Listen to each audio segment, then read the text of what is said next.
So our next game we're going to consider is nominated by Mneko, M-N-E-K-O on Twitter.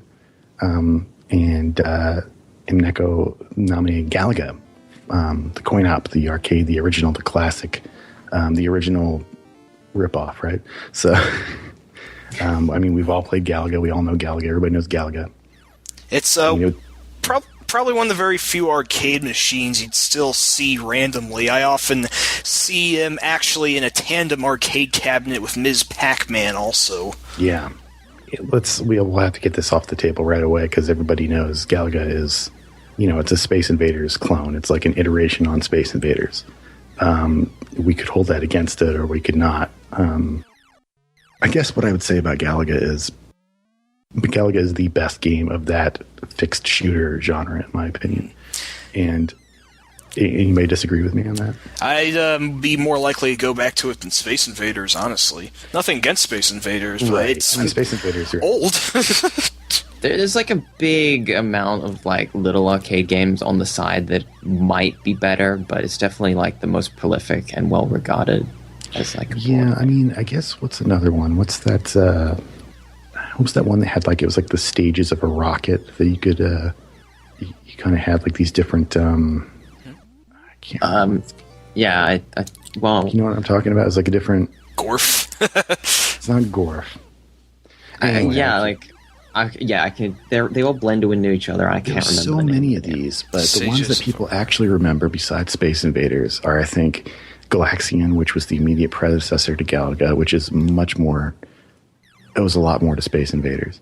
And Galaga, I think, is the other one. I mean, those are the ones that people actually really, truly remember.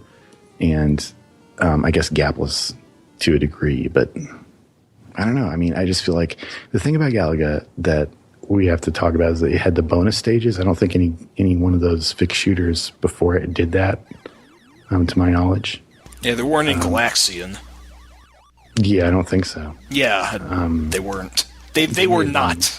Sorry. Yeah, there may have been a fixed shooter that had bonus stages prior to this, but I don't know of it, and it doesn't really matter because it hasn't been nominated yet. So, but on top of the bonus stages, much more importantly, of course, is the ability to have one of your ships get captured by one of the enemies with the tractor beam, and then you shoot that enemy and catch your used up ship, and then you can have the double beam. Yeah, that's a really interesting idea, but I like how there's like a trade-off that you're basically having like two of your lives at risk at once. You're sacrificing a life, and you're also making yourself a bigger target. Now, granted, when one part of you gets destroyed, then the other part remains, but still, it's like kind of like the Arkanoid concept. Well, no, it's not like Arkanoid at all. You really think it's interesting because you've got one of the first video game power-ups that is actually more of a side upgrade. Yeah, it's kind of like an Easter egg, but it becomes a crucial part of the game at higher level play. Like the people who have records do it starting with this. It makes the bonus stages much easier, for one thing. Yeah, back then you had to work for your power-ups. You couldn't just, shoot some sort of pod-like enemy and grab a glowing object. You had to put yourself in danger. I mean, and also one thing that I like about it that other... even, much later games didn't do is I like the way that the power-up is kind of like, what do you say, diegetic? No, that's not the right word, but it's more like it's a part of it makes sense. It's not like they're just dropping like a glowing thing that's like power up, and you like a Gradius thing, or not a Gradius. Well, it's got a tangible presence in the game. Right, yeah, it's something that, I don't know how much that really adds, but it feels like because you have to sacrifice a ship, and then that enemy that has the ship goes back up, and then you have to shoot them down again. It just feels like you've done something kind of. It makes the game feel weirdly more not realistic, but more like you have. It feels weirdly logical, I guess, in a way. I don't know. Yeah, I remember you actually have to shoot them while they're moving. If you do it while they're still, you don't get it back. I forget how that worked exactly. Yeah, you can't. I think you can't shoot it while they're still, or else you'll just destroy it, right? Yeah, that's rough. It's gotta learn the hard way, the right method, and how much you can get out of it. I think did the arcade machine actually tell you, like, on the marquee or anything? I'm not. It probably did. Is there anything else that we've got about Galaga specifically? No, I don't know. I think it's time to rank it. I mean, all we know is that Tony Stark recognized it, right, in the Avengers. That man is playing Galaga, and he had already done the double ship thing. So I am really looking forward to Civil War. That was an ad lib, by the way. That was an ad lib.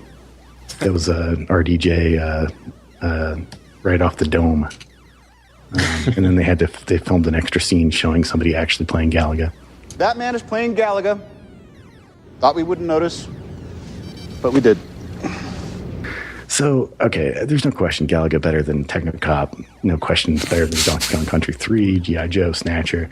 It's really, we're talking about Toe Jam and Earl, Kicks, and Super Mario Land. I mean... Even better than UN Squadron?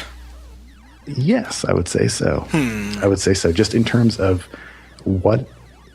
I mean, okay, obviously... Well, Galaga as a game is like, these old arcade games. It's one of the purest sort of games that can physically exist. Now, I've got like a counterpoint right here.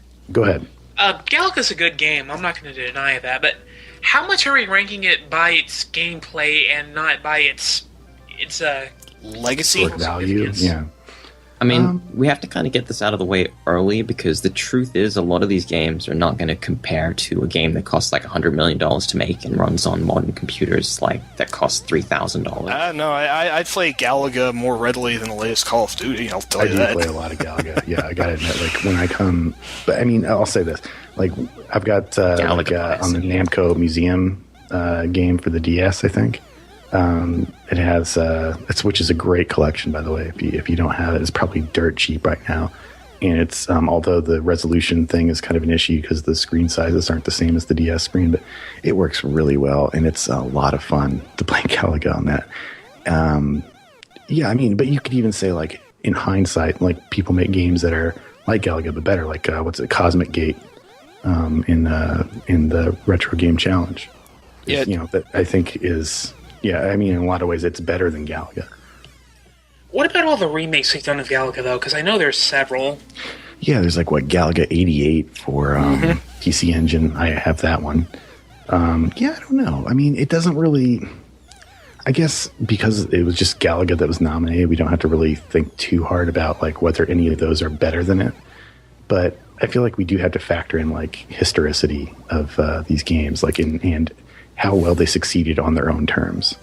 But that said, it's a close call for me between Kicks and Galaga. I'm going to rate Galaga higher than Kicks, to be honest. I do really like Kicks, but... I can't do that.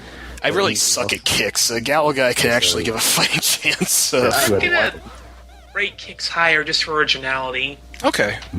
I've always found Kicks to be a little bit not quite as fun. Just purely it's I don't really care for it as much. Just like chopping out blocks of things, I always found that it kind of didn't quite gel the way I thought it would as a game. Okay. So I would probably put I would rather play Galaga for 5 minutes. All right, we're gonna have to flip a coin. Wait. No, isn't it 3-1? No, I'm sorry. I thought. So yeah, it's 3-1. Sorry, Bob's the dissenting vote in this case. Okay. So everybody thinks Kicks is. Everybody thinks Galaga is better than Kicks, except for me. Oh, wait. What? No, I said so I wait, have it's to put Galaga. 2-on-2? Yeah, I think so. Because I said Kicks is better. Oh, so it is 2-on-2. And Bob said Kicks is better. Whoops! You might have to flip a coin. I will do. Yeah, let's flip a coin. That's the best way to do it. Just a second. Yeah. I'm really bad at. Reminder: just because this is going to be decided randomly does not mean it's any less scientifically and definitively accurate. Okay. Well, if Quicks is the better game, it'll win the coin toss. That's literally how it works. All right. Coin is working. It is perfectly weighted and scientifically accurate quarter. All right. Can we get a photo of that coin? You know what? I will give you.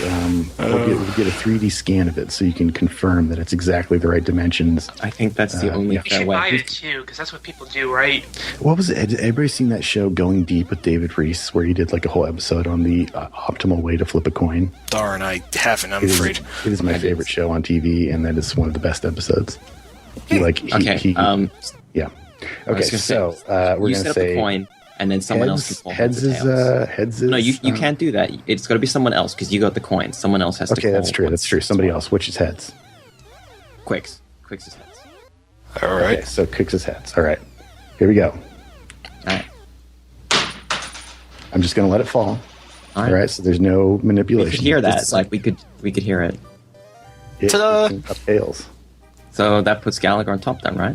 That puts Galaga on top. Yeah. All right. All right. I stand corrected. Okey-dokers. I am completely wrong. Galaga is better than Kicks. All right. This is rigged. I demand a recount. There's no recount. Bob, if you didn't bet money, don't worry about it. It's all for ceremony.